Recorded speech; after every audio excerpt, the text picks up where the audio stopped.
Okay, so first hand, this guy's got 3 big blinds left, so I just fold, and he busts the very first hand. That's nice, we get a pay jump. I do not know anyone else at this final table except for Yu-Gi-Oh! Pro, who is a very good friend of mine. We talk poker a lot on Skype almost every day. Here, I think we have a very, very good 3-bet spot here. The only reason why I did not use it is that I had been playing with this guy before, and he was just really oi, meaning that he was really spazzy.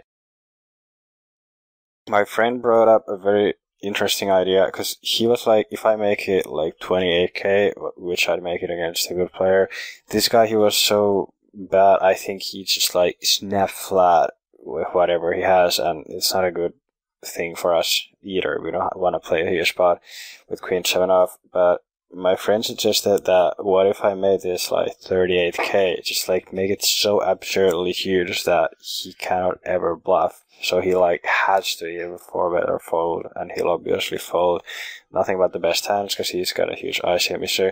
And when I look at it afterwards, I think that's actually a very good idea. If I make it like 38k here, it has to work like 60% of the time. I just think it will. But anyway, I just fold it. It's better than flooding, and against this particular guy, I think it's better than 3-betting small. But almost against virtually any other person, I would have 3-bet small, because of the ICM issue here. The short is, that's obviously a clear open. This guy shoves, we snap call, and we lose the flip. That's fine. Still got a bit over 20 big blinds. Here I think we gotta fold the 10-9, because it'll suck if the big blind shoves, so we can't call anyone else. Here he open shoves the button, obviously snap calling. He's got the ace-3. I do think his shove is probably fine, I guess, because it's going to be hard for me to call given that there's a smaller stack. But I don't know, I think if I was this guy, I'd still just min raise, call the small blind and fold to my shove, unless he's got a reason to think that I'm really, really aggro.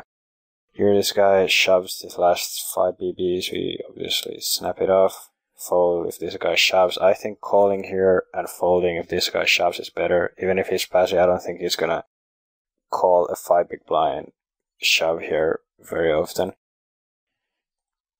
when I overcall it. So I knock out that guy. We are 4-handed. This is probably the most interesting hand. So clearly it's a min raise, and my friend Yu-Gi-Oh! 3-bets. I know that at first glance this looks like a snap shove, and again I would snap shove this against virtually any other player. I don't know if I got leveled here or not, but I just thought that, because I have played a lot with this guy and I have spoken a lot of poker with this guy, and I know that he thinks that I always 4-bet shove everything. I just think that he's expecting me to go all in here virtually every single time. I just don't see how he thinks I'm ever folding unless he's taking it one level further.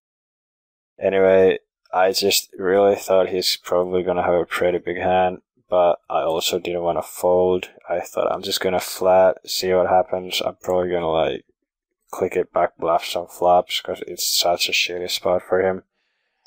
I know that this is something that no one ever does in hypers. I think it's a bit underrated. I mean, you can still do things, but like, yeah, just like always shove this spot against anyone unless you have the kind of history that me and him do.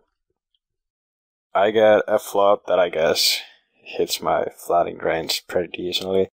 So like, if he c-bets, I think if he c-bets, he's gonna make it like between 25 and 30k almost always. If he c-bets, I'm just gonna call, because I don't really represent anything by raising this flop. I think I should flat this with my entire made hand range that I end up in this situation with. Any queen or any king or king queen, I'm just gonna flat here, and I can never really have this set of deuces. He knows I'm not gonna flat that.